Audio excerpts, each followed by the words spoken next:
2009 साली सुद्धा वाकचौरेंना तिकीट दिलं होतं तेव्हा ते खासदार झाले. 14 साली ते सोडून गेले. म्हणून त्यांना आता 24ला घेतलं होतं. पुन्हा एकदा त्यांनी तुमची साथ सोडली आहे. आज त्यांच्या मतदारसंघामध्ये तुमचा मेळावा होता. काय सगळे मुद्दे असणार आहेत? अरे आता सगळं सांगितलं मेळाव्याला कोण येणार? त्याच्यामुळे सगळे बघा तुम्ही जे काही प्रश्न विचाराल ना त्यातले काही मुद्दे मी मेळाव्यात बोलेन, काही मुद्दे मी मेळाव्यात बोलेन. साहजिकच आहे, हा तुमचा प्रश्न आहे, ह्याचं उत्तर मी केवळ तुम्हाला नाही तर तुमच्या माध्यमातून इथल्या आणि महाराष्ट्रातल्या जनतेला देणार आहे. मेळाव्यामध्ये देतो त्याचं उत्तर. उद्धवजी, हे 6 खासदार ज्यावेळेस तुम्हाला सोडून गेले त्या आधी संसदेत जे बिल पास करायचं आहे किंवा याच्या केंद्र सरकारकडून काही संपर्क साधण्यात आला होता का? काही समन्वय झाला होता? नव्हता. काही समन्वय साधला गेला नव्हता. आणि आमचं म्हणणं आज देखील हेच आहे की कोणतंही विधेयक आणताना आम्ही विरोधी पक्ष खरं विरोधी पक्ष हा शब्द फोडला पाहिजे. आम्ही सुद्धा जनतेचे प्रतिनिधी आहोत. कोणी एकेकाळी आम्ही सुद्धा तुमच्या सोबत होतो तेव्हा आम्ही देखील सत्ताधारी होतो आणि जनतेचे प्रश्न मांडण्याचा अधिकार हा जनतेने आम्हाला दिलेला आहे, घटनेने आम्हाला दिलेला आहे. कोणतेही विधेयक आणण्यापूर्वी तुम्ही जरा एका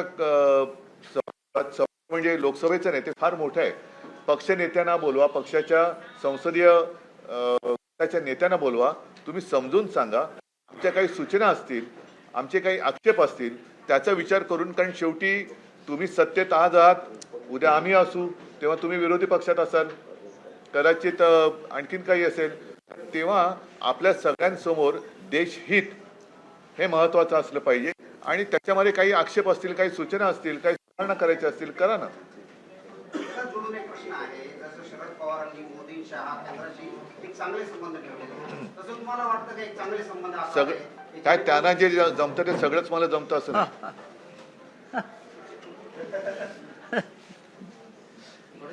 माझे 6 खासदार फोडलेत. तुम्ही काल म्हटले होते की फडणवीसांचे पंख छाटले जात आहेत, फडणवीसांचे पंख छाटले जातात, त्यावरती एकनाथ शिंदे म्हणतात की उद्धव ठाकरेंना त्यांच्यावरती जास्त प्रेम आलंय, पुतना मावशीचं हे प्रेम आहे. फडणवीसांना पण तुमची काळजी वाटते? कोणाला? फडणवीसांना.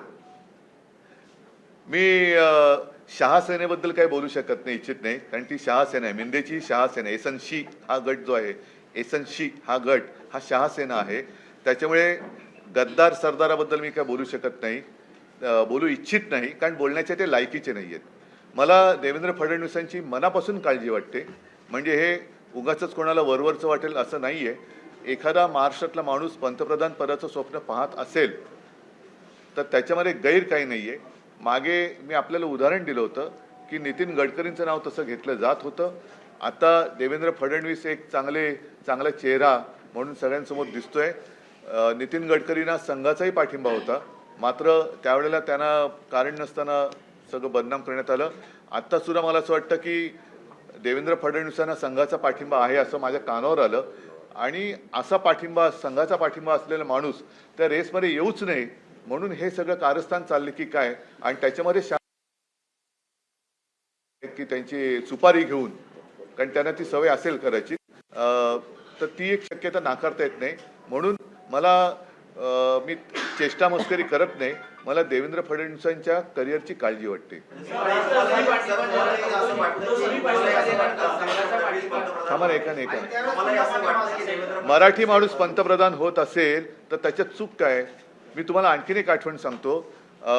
नरसिंहराव जेव्हा पंतप्रधान झाले त्याच्या आधी ते रामटेकमधून निवडणूक लढवायचे, महाराष्ट्रामधून. परंतु जेव्हा ते पंतप्रधान झाले त्यावेळेला ते खासदार नव्हते. त्यांनी निवडणूक लढवण्याचा निर्णय घेतला आणि ते आंध्र प्रदेशात गेले, नंद्याळ. आणि त्यावेळेला NT रामाराव हे कट्टर काँग्रेस विरोधक हे मुख्यमंत्री होते. त्यांनी भूमिका अशी घेतली की माझ्या आंध्राचा माणूस पहिला प्रथम पंतप्रधान होतोय, मी त्याच्या विरुद्ध लढणार नाही. आणि जर मी विसरलो नसेन तर जवळपास 5.5 लाखाच्या मताधिक्याने नरसिंहराव विजयी झाले होते. जर इतर राज्य, इतर प्रांत त्यांच्या अस्मितेचा अभिमान बाळगत असतील तर महाराष्ट्राचा अभिमान का बाळगू नये? आणि अशा वेळेला महाराष्ट्राच्या अस्मितेवरती जर का अशा फोडाफोडीने घाला घालण्यात येत असेल तर मग मला असं वाटतं की संपूर्ण महाराष्ट्राने एकवटलं पाहिजे. देवेंद्र फडणवीस जर मुख्यमंत्री झाले, मुख्यमंत्री आहेत, पंतप्रधान झाले, आपण त्यांनी आज जाहीर करावं. कारण काय हे महाराष्ट्राचा कोणी मराठी माणूस पंतप्रधान व्हावा गद्दार सोडून. साहेब हे जे नवीन विधेयक सरकारनं पाहत आहे आणि दक्षिणेकडच्या राज्यांची भावना आहे की आमच्यावर अन्याय होतो, उत्तरेची जागा वाढणार आहे, तर महाराष्ट्र या विधेयकात किंवा हे कसं बघा एकूणच तुम्ही म्हणताय तोच विषय आहे. कारण गेल्या वेळेला हे विधेयक फेटाळलं गेलं. भारतीय जनता पक्षाकडे 2/3 बहुमत नाही आहे, पण जेवढे खासदार त्यांच्याकडे आहेत त्यातले 2/3 खासदार हे इतर पक्षातनं घेतलेले आहेत. आलं लक्षात. आणि हे विधेयक मंजूर करायला 2/3 बहुमत लागतं, ते नाही आहे. म्हणून मग शिवसेना फोड, तृणमूल फोड, आणखीन काही फोड, आप फोड, हे सगळं फोडाफोडीचं राजकारण सुरू आहे. याबद्दलच मी असं म्हणतोय की नेमकं विधेयक तुम्ही त्याला महिला आरक्षणाचा मुलामा लावण्याची गरज नव्हती. महिला आरक्षण पाहिजेच, ते मी म्हणेन या क्षणापासून व्हायला पाहिजे. आणि आत्ता पहिल्यांदा 550च्या आसपास जे काही खासदार आहेत त्याच्यामध्ये पहिलं महिला आरक्षण लागू करा आणि मग आपण 800, 850, उद्या 1500, 2000, 5000 खासदार होतील ते मग त्याची टक्केवारी तशी होईल. पण डिलिमिटेशन करताना तुम्ही जो काही एक क्रायटेरिया लावताय त्याच्याबद्दल देशातील सर्व प्रमुख पक्षाच्या नेत्याने एकत्र बोलून काय होणार आहे. कारण शेवटी हा विषय उत्तर आणि दक्षिण नाही आहे, संपूर्ण देशाचा विषय आहे. त्याच्यामुळे संपूर्ण देशाचं मत हे विचारात घेणं हे अत्यंत गरजेचं आहे. केवळ फोडाफोडी करून 2/3 झाले आणि उद्या समजा आपण म्हणताय की उत्तरेचं प्राबल्य राहील आणि उत्तरेच्या राज्याने असं म्हटलं की आम्हाला मग आता मोदीसुद्धा बाहेरचे आहेत, मोदीसुद्धा नको, मग काय कराल. तर त्याच्यासाठी जरा सगळ्यांनी विचार विनिमय नीट करायला पाहिजे आणि मग आपण निर्णय घेऊ ना. देशहिताचा जो निर्णय असेल त्याच्यासोबत आम्ही आणि सगळेच पक्ष राहणारच आहेत. उद्धवजी, आज दौऱ्याचा समारोप होतोय आहे. 6 खासदार तुम्हाला सोडून गेले म्हणून आज दौरा तुम्ही काढला, आज समारोप व्हायचा आहे. मात्र ही जी पक्षाची स्थिती झाली आहे त्या काय स्थिती झाली.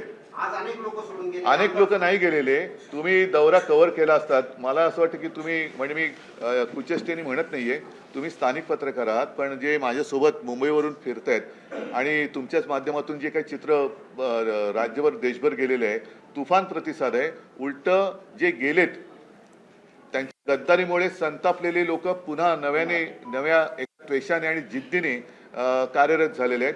काही त्यांना कंटाळून गेलेली लोक परत आलेली आहेत. काल काही जणांचा प्रवेश झाला, काही मला येऊन भेटले आणि मला म्हणाले की साहेब आम्ही त्रासून गेलो होतो, आम्ही परत आता सक्रिय होतोय. त्याच्यामुळे पक्ष आणि शिवसेना दरवेळेला असा काही कोणी आघात करण्याचा प्रयत्न करतो त्यावेळेला अधिक जोमाने उसळून वरती येते. आणि तुम्ही बघितलं असाल की सरकार पाडलं गद्दारी करून, 40 आमदार फोडलेले. त्याच्यानंतरच्या निवडणुकीत नवीन निशाणी जी 15 दिवस आधी फक्त मिळाली होती त्याच्यावरती आणि बाळासाहेबांचा चेहरा हा त्यांनी चोरला होता. त्याच्यामुळे थोडा संभ्रम झाला. कारण त्यांना मी असं म्हणेन, हा शब्द कदाचित कोणाला गैर वाटेल, पण बिनबापाचा पक्ष आहे तो. बिनबापाचा आहे. त्यांना बाप शोधावा लागतो, बाप बदलावा लागतो. एक दिल्ली ते तिकडे, एक तिकडे असे त्यांना फोटो वेगळे वेगळे वापरावे लागतात. मी माझ्या वडिलांच्या फोटोच्या आधारावरती नवीन निशाणी घेऊन निवडणूक लढवली आणि 9 खासदार शिवसेनेचे निवडून आले होते. मागील 2 दिवसांपासून तुम्ही ऑपरेशन देवेंद्र म्हणताय, तुम्ही आता सुद्धा म्हणताय त्यांनी जाहीर करावं किंवा त्यांनी मत मांडावं की ते पंतप्रधान पदासाठी तयारी करत आहेत. आता जर का त्यांनी मांडलं की त्यांना तयारी करतायत तर राहतील का ते पक्षात. हाच तर धोका आहे. त्यांनी जाहीर करणं म्हणजे आत्ता जाहीर करणं त्यांनी आत्मघात करणं आहे. 2028 किंवा 29ला ते जाहीर करतील. मग त्यावेळेला प्रश्न विचार, त्यावेळेला याचं उत्तर देईन ना मी. उद्धव ठाकरे तेव्हा पाठिंबा देतील का. मी 2028, 2029ला ते जेव्हा जाहीर करतील तेव्हा मी उत्तर देईन. पण महाराष्ट्राचा माणूस पंतप्रधान पदी जर बसणार असेल तर शिवसेना सोबत का नको राहिला. पण महाराष्ट्राचं म्हणून म्हटलं की गद्दार नाही. तुम्ही म्हणताय की त्यांची मुख्यमंत्री पदाची सुद्धा पुढची धोक्यात येऊ शकते. कारण तुम्ही बघितलं असाल की मी तुम्हाला उदाहरणासकट सांगतोय. एक नितीन गडकरींचं उदाहरण दिलं, दुसरं मध्य प्रदेशमध्ये शिवराज सिंग चौहानांचं उदाहरण दिलं. तिकडे परिस्थिती कठीण असताना सुद्धा शिवराज मामा सगळे लोक त्यांना आता यांना जसं भाऊ भाऊ भाऊ चाललेलं आहे तसं शिवराज मामा लोक आपणून म्हणत होते. आणि त्यांच्या लोकप्रियतेमुळे मध्य प्रदेश अनपेक्षितपणाने भाजपा जिंकलं. त्यांना असं वरती वाटायला लागलं की उद्या शिवराज मामा भाजप अध्यक्ष बनू शकतात. उद्या शिवराज मामा पंतप्रधान पदाच्या शर्यतीत येऊ शकतात. त्याच्यामुळे त्यानं वरती घेतलं आणि आज शिवराज सिंगचं नावही नाहीये. फोडाफोडीत यशस्वी होणारे एकनाथ शिंदे पुन्हा एकदा मुख्यमंत्री होतील असं तुम्हाला म्हणजे म्हणायचं आहे त्या सगळ्यामध्ये?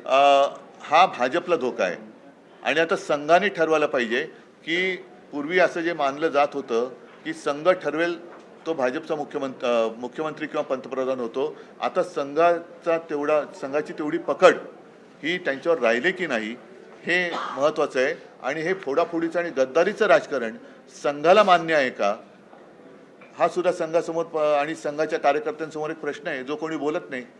विमान प्रवासामध्ये पूर्ण मला हातबल दिसते, मुख्यमंत्री असं म्हणतायत की ते एका कोपऱ्यात होते, मी एका कोपऱ्यात होतो. हाच प्रॉब्लेम झालाय. दोन कोपऱ्यात झाल्यामुळे मधल्यामध्ये सगळेजण जो गोंधळ घालतायत तो त्यांच्या लक्षात येत नाहीये. बरोबर यायला हो का पुन्हा काय कोणी तो नाही तो त्यांचा प्रश्न आहे. मी त्यांना असं वाटत असेल की मी त्यांचा शत्रू आहे, मी त्यांचा हितचिंतक आहे म्हणून मी ही गोष्ट त्यांच्या मनातली मन की बात मी करतोय. नाही, त्यांनी शुभेच्छा तुमच्या स्वीकारल्यात, तुमच्या सदिच्छा त्यांनी स्वीकारल्यात, ते धन्यवाद म्हणाले. तुम्ही जे म्हणताय तुमच्या दोघांमध्ये जे गोंधळ घालतायत ते बाजूला जातील, तुम्ही पुढाकार घेणार. बघा आम्ही आता हे माझ्याकडे हे नाहीये, शेवटी त्यांच्याकडे उपरवाली की मर्जी आहे. आदित्य ठाकरे सध्या विरोधकांच्या निशाणावर आहेत असं दिसून येत आहे. काय कारण असू शकतं? काय याचं कारण असं आहे की ठाकरे कुटुंबाला एक परंपरा आहे. मी मागे माझ्या वर्धापन दिनाच्या निमित्ताने सांगितलं होतं, आमच्या 5-6 पिढ्या या जनतेसमोर आहेत. ह्यांना तर आधी वडिलांचा पत्ता नाहीये आणि पोराला खासदार आणि केलेलाच आहे, त्याला मंत्री करायचं आहे. म्हणजे सगळं काही आहे ते त्यांच्या पोराला मिळालं पाहिजे, त्यांच्या घराण्याला. ती घराणेशाही नाहीये. पण ठाकरे कुटुंबाची जी परंपरा आहे, ठाकरे कुटुंबाने काही घ्यायचं नाही, घ्यायचं ते सगळं आम्हीच घ्यायचं, ही त्यांची जी एक वृत्ती आहे. त्याच्यामुळे ते आदित्यला टार्गेट करतायत. म्हणजे त्यांच्या पोराचं कर्तृत्व काय म्हणून त्याला कोणी खासदार केला, काय करत होता तो, त्यांच्या घराण्यालाही ठाकरे घराण्यानेच आधार दिलेला आहे. टीएनटीचा पेपर फुटला पण विरोधी पक्ष काही रस्त्यावर येत नाही. मग मी कोण आलोय? तुम्ही राजकारणासाठी म्हणजे काय म्हणजे नाही रस्त्यावर विखेंचं म्हणणं आहे का महाराष्ट्रावर उद्धव ठाकरेंनी फिरण्यापेक्षा तू आत्मपरीक्षण करण्याची गरज पक्ष आहे. संघटनेकडे असं कोण बोललं? राधाकृष्ण विखे. त्यांचा नेमका आत्मा कुठे? त्यांचा आत्मा आज भाजपमध्ये, काल परवा आमच्याकडे होता, काल काँग्रेसमध्ये होता, उद्या कुठे? त्यांनी आत्म कंट्रोल करावं, कारण त्यांचा आत्माराम कुठे कुठे फिरतोय. आत्मनियंत्रण करावं. त्यांचा आत्मा कुठे ते बघावं. केंद्रीय मंत्रिमंडळाचा बदल करण्याची आवश्यकता वाटते का? तुम्ही हे सगळे आता महाराष्ट्र फिरताय, काही 3-4 असे पक्ष संघटनेत बदल भाजपनी जरूर केले पाहिजेत आणि भाजपनी त्यांच्या जुन्या कार्यकर्त्यांना संधी दिली पाहिजे. उपऱ्यांना गद्दारांना डोक्यावर जे आतापर्यंत भाजप उभे करण्यासाठी राबले, त्यांनी घरादारावरती निखारे ठेवले, असे भाजपचे कार्यकर्ते आज उपऱ्यांच्या चटया उचलत आहेत. त्याच्यामुळे भाजपनी पक्ष बांधणी पुनर्बांधणी केली पाहिजे असं माझं ठाम मत आहे.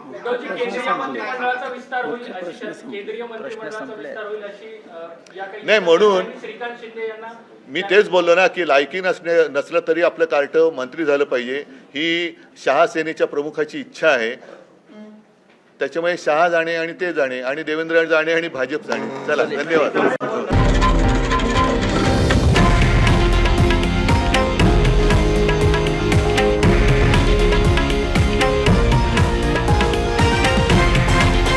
हे आहे देशातील नंबर 1 न्यूज नेटवर्क आणि आपण पाहत आहात TV9 मराठी, एकमेव.